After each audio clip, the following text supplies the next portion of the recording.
The sound of the slap was so sharp it cut through the clink of silverware and the low murmur of conversation. It came without warning, a sudden crack that froze every person at the long Thanksgiving table. Rachel's head snapped to the side, her hair falling forward to hide the red mark spreading across her cheek. She blinked quickly, as if trying to decide whether to cry or hold it in. No one moved. Some stared wide-eyed, others dropped their gaze, and a few wore faint, satisfied smirks. Ethan. Callahan, her husband, stood over her with one hand still raised, his chest rising and falling with the rush of anger. His voice was low, each word laced with contempt. "Do not ever embarrass me like that again." His family sat silently, as if the moment were an awkward pause in a conversation rather than an act of violence. At the far end of the table, I sat, very still. My name is Colonel Diane Mercer, 60 years old, retired after 35 years in the U.S. Army. I have seen men lose control under enemy fire, seen fear take over even the toughest soldiers. But what I saw in Ethan's face was not the chaos of combat. It was calculated dominance, the kind that grows in the shadows of a home and feeds on silence. Rachel is my only daughter. I raised her to be kind, to stand on her own, to know her worth. Yet here she was, shrinking under the hand of a man who swore to love and protect her. And here I was watching, not because I could not act, but because for the past 2 months I had been preparing for this moment. The mistake Ethan had just made was not in losing his temper. It was in forgetting that his mother-in-law had commanded. A battalion had never once backed down when her family was threatened and had been gathering evidence of his abuse piece by piece. This was the night I would use it. This was the night he would learn what it meant to pick the wrong enemy. Rachel Mercer Callahan was 34 years old, a former art teacher who used to fill her small home with color and music. She once spent hours painting in the sunlight of her kitchen, laughing easily and talking about her students. But over the last 2 years, I had watched that brightness dim. The kitchen was quieter now. Her laughter was rare. Her eyes were shadowed. At first, I told myself it was stress, maybe the pressure of marriage, bills, and everyday life. But the signs became too specific, too telling. A faint bruise along her jaw brushed away with a quick, "I bumped into a cabinet." The way her shoulders stiffened when Ethan's voice rose in another room. How she seemed to always stand slightly behind him as if to avoid being noticed. "When?" I asked. She smiled tightly.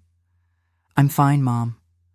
But her hands trembled when she poured tea, and she never met my eyes for long.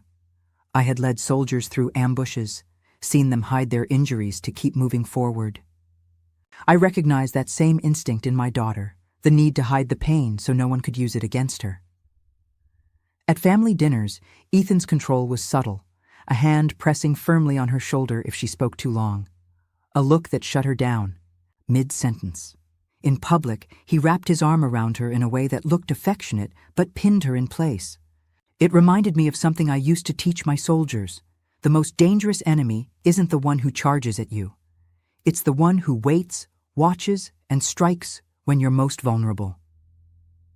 I began to see Ethan that way. He was deliberate.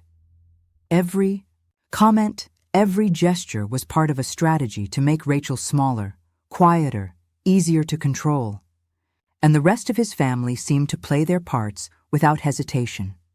His mother, Linda Callahan, delivered her insults with a sugary smile. His sister, Danielle, would laugh at Rachel's expense, and his brother-in-law would pile on.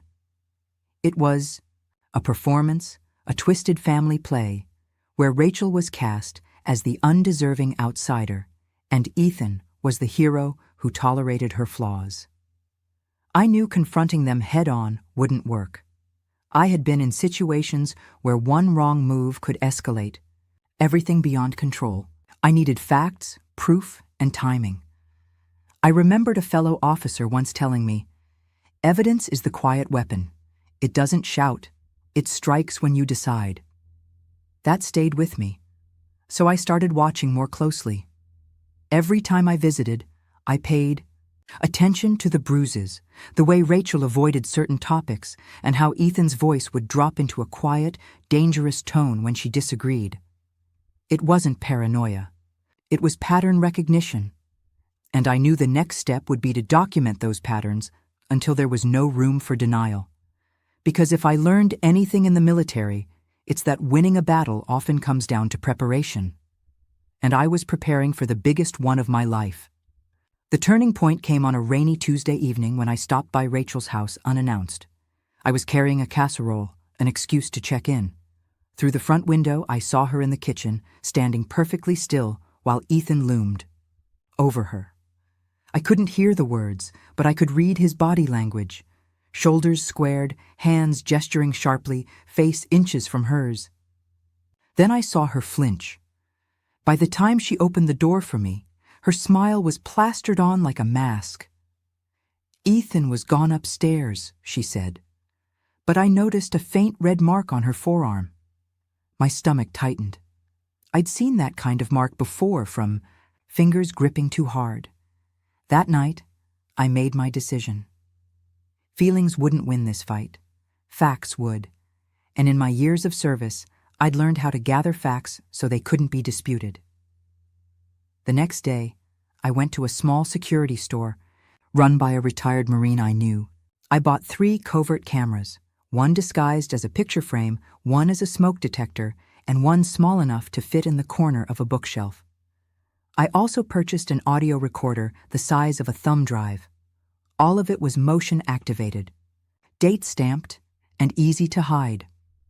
On my next visit, I brought Rachel some housewarming gifts: a new picture frame for the mantel, a decorative smoke detector for the hallway, and a small book for the living room shelf. She didn't question it. She had no reason to. For the next 6 weeks, I collected footage. Ethan yelling over something trivial, a dinner served 10 minutes late. Ethan shoving past Rachel in the hallway, his shoulder slamming into hers. Ethan gripping her wrist until she pulled away in pain. Each file was saved twice, once on a secure hard drive in my home and once on encrypted cloud storage. I didn't tell Rachel, not yet. Survivors sometimes defend their abusers until they feel truly safe. And I needed her to have undeniable proof when the time came. Every soldier knows that intelligence gathering is slow work. You observe, you record, you wait, and when the right moment comes, you use every piece of it to achieve your objective. In this case, my objective was simple: remove my daughter from danger and make sure Ethan Callahan never had the power to hurt her again. By mid-November, my evidence was solid. I had hours of video and audio, each piece painting a clear picture of who Ethan really was behind closed doors. But evidence alone wouldn't end this, not in a way that would leave no room for him to twist the story. I needed the confrontation to happen in a place where his family could see the truth for themselves. The invitation came from Ethan himself. He called one afternoon, his tone dripping with forced politeness, to ask if I'd join them for Thanksgiving dinner. "Rachel would love to have you here," he said, though I could hear the control in his voice. It wasn't a request, it was a performance. This was the moment I had been waiting for. I contacted an old friend from my Army days, Captain Laura Jennings, now working in the military legal system. I told her everything. She didn't hesitate. "I'll be there," she said, "and I'll bring the paperwork we need, ready to execute." That meant a protective order could be issued on the spot if necessary. In the days leading up to Thanksgiving, Rachel's voice over the phone was tight, and she spoke in short sentences. When I asked if she was okay, she brushed it off. "Just busy," she said, but I knew better. I could hear the strain in her breathing. The morning of Thanksgiving, I arrived early, casserole in hand. Rachel's hands were cold when she greeted me, her eyes darting toward the dining room where Ethan was arranging place settings. He barely acknowledged me, just gave a curt nod, scanned the room out of habit, noting the positions of every chair, the line of sight from the table to the living room, the best place to stand if I needed to take control. Years in uniform had trained me to assess a room within seconds, and tonight that training might make all the difference. By the time the rest of Ethan's family arrived, the tension was thick enough to taste. They laughed loudly, exchanged pleasantries, and settled in for what they thought would be another evening of subtle cruelty toward Rachel. They had no idea the battlefield they were stepping onto. From the moment the first course was served, the pattern began. Ethan's mother, Linda, leaned across the table with a sugary smile. "Rachel, dear, you really should think about doing something with your hair. Ethan works so hard. He deserves a wife who takes care of herself." A ripple of quiet laughter moved around the table. Ethan chuckled, adding, "I keep telling her that. Mom!" I watched Rachel's face tighten as she forced a polite smile. My jaw clenched, but I stayed silent. This wasn't the time. Not yet. His sister Danielle picked up where their mother left off. "Remember when you tried that painting class, Rachel? You barely lasted 2 weeks. Guess some hobbies aren't for everyone." More laughter. Ethan grinned, clearly enjoying the spectacle. I caught Captain Laura's eye from across the table. She gave the faintest nod. She was ready. The main course arrived and the conversation turned to careers. Ethan's brother-in-law, Mark, puffed up in his seat. "Daniel just got promoted to regional manager. You know, it's nice having a wife who's ambitious." The implication hung in the air like smoke. Linda stabbed her fork into her turkey. Ambition is important. Some women just settle. Rachel set her fork down. "Ambition is important," she said softly. "But so is respect." It was a quiet statement, but it cut through the noise. The laughter stopped. Ethan's head turned toward her, slow and deliberate. Then, in one sharp motion, he stood and brought his hand across her face. The sound was like a gunshot. Rachel's head snapped to the side, hair falling across her cheek. For a moment, the room froze. No one breathing, no one moving. I rose from my chair, my hands steady. "Ethan," I said evenly, "sit down." He turned toward me, his eyes flashing. "This is between me and my wife." "No," I said, stepping closer. "This is between you and the evidence I've been collecting for the past 2 months." I pulled my phone from my pocket and tapped the screen. The dining room filled with the sound of Ethan's voice from a recording. Harsh, threatening, unmistakable. On the screen, a video showed him shoving Rachel against a wall, his face twisted in anger. Linda gasped. Daniel's fork slipped from her hand. I looked directly at Ethan. That's one of 27 videos, all of them backed up, all of them already in the hands of law enforcement. Ethan's face paled. "You can't." "I can," I interrupted. "And I have tonight in front of your entire family. You've just given us the final piece we needed." Captain Laura stood, pulling a folded document from her bag. "Ethan Callahan, this is an emergency protective order. You are to vacate these premises immediately and have no contact with Rachel Mercer Callahan." The silence was heavy, broken, only by Ethan's ragged breathing. For the first time since I'd met him, he had nothing to say. Ethan's chair scraped loudly against the floor as he stepped back, eyes darting from me to Captain Laura, then to the shocked faces around the table. "This is ridiculous," he sputtered. "You can't just throw me out of my own house." Laura's voice was calm but firm. "This house is jointly owned, but given the documented evidence of domestic abuse, the court has granted Rachel temporary exclusive occupancy. You'll have an opportunity to contest it in legal proceedings. But for now, you must leave." Linda found her voice. "Diane, surely we can handle this privately. No need to involve strangers." I turned toward her, meeting her gaze head on. Privately is what allowed this to happen. Privately is what kept my daughter in harm's way. And, frankly, Linda, you are no stranger to this. You sat here while your son belittled her. You joined in. That makes you part of it." Her mouth opened and closed, but no sound came out. Danielle stared down at her plate, unable to look at anyone. Ethan jabbed a finger in my direction. "This is entrapment. You've been spying on me." I didn't flinch. Spying? No. Protecting? Absolutely. The difference is that everything I recorded is legal and admissible, and every second of it shows you for what you are. His voice rose, desperate now. "You've been plotting this. You came here tonight to humiliate me." I stepped closer, lowering, my voice just enough for the room to lean in. "I came here to end this. Humiliation is just the byproduct of the truth." Laura unfolded the second document. "Mr. Callahan, you're also under a temporary no-contact order. That means no calls, no texts, no messages through third parties. If you violate it, you'll be arrested immediately." Rachel's breathing was shaky, but she sat straighter in her chair. She glanced at me, and for the first time in months, I saw a flicker of relief in her eyes. Mark cleared his throat. "Ethan, maybe you should just go." Ethan spun on him.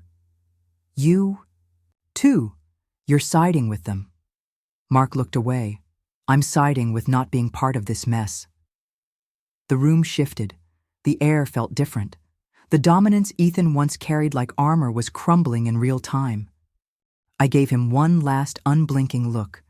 "You can walk out on your own or you can be escorted. Choose wisely." His jaw tightened, but he knew the fight was over. Without another word, he grabbed his coat from the back of his chair and strode to the door. The slam echoed down the hallway. I turned to Rachel, my voice softening. "It's over. You're safe now." But in my mind, I knew this was only the beginning, because safety isn't just about removing the threat.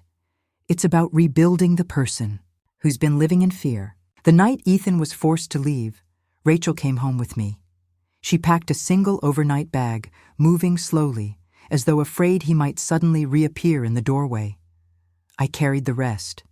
Every slam of a dresser drawer felt like the release of months of held-in air. For the first few days, Rachel barely spoke. She moved from the bedroom to the kitchen and back again, as if unsure what to do without waiting for someone's permission. I didn't press her. In the Army, I'd learned that after a firefight, soldiers need time to let their minds catch up with their bodies. Survivors of domestic battles are no different. Within a week, Captain Laura confirmed that the protective order had been extended, giving Rachel sole use of the house until the divorce was finalized. Ethan had been served with court dates on charges of domestic assault and harassment. His bail conditions kept him several miles away. The legal process moved faster than I expected. Our evidence was airtight, and Ethan's own actions at Thanksgiving had given us live witnesses. In court, his lawyer tried to spin the recordings as misunderstandings and marital disagreements, but the judge wasn't buying it. Ethan was convicted on 2 misdemeanor counts and 1 felony count for aggravated assault. He was sentenced to a combination of probation, mandatory counseling, and a 5-year no-contact order. Rachel sold the house. She said it didn't feel like home anymore, just a building full of echoes she didn't want to hear again. With the settlement and her share of the proceeds, she rented a small apartment in a quiet neighborhood. She started teaching again, picking up part-time work at a local art studio. Slowly, the light came back into her eyes. One evening, as we sat together over coffee in her new kitchen, she said, "I keep thinking about that night, Mom. If you hadn't been there." I reached across the table, covering her hand with mine. "Rachel, I was always going to be there. The only difference that night was that I made sure everyone saw the truth at the same time." She smiled then, a real smile. And in that moment, I knew the mission had been worth every second. Looking back, I know some people will ask why I waited, why I didn't step in the first time I saw a bruise or heard the edge in Ethan's voice. The truth is, I've led enough missions to understand that timing is everything. Charging in too soon can cost you the battle. And in this case, the battle was for my daughter's freedom, her safety, and her future. Ethan lost more than his marriage. He lost the ability to control her, to define her worth, to shrink her spirit. Rachel found her voice again, piece by piece. And I got to see my daughter stand on her own, not as a victim, but as a survivor. What I learned from my years in uniform is that battles are rarely won by strength alone. They're won by preparation, strategy, and the unwavering belief in the mission. My mission that night was clear: protect my daughter and make sure the person hurting her faced real consequences. To anyone watching this who sees the signs in someone they love, believe them. Watch closely, gather the truth, and when the moment comes, stand beside them with everything you have. Because real protection isn't just about shielding someone from harm. It's about dismantling the source of the harm so it can't rise again. If you found value in this story, share it. Someone out there might need the reminder that they are not alone, that there's a way out, and that sometimes the quiet, patient kind of revenge is the one that changes everything.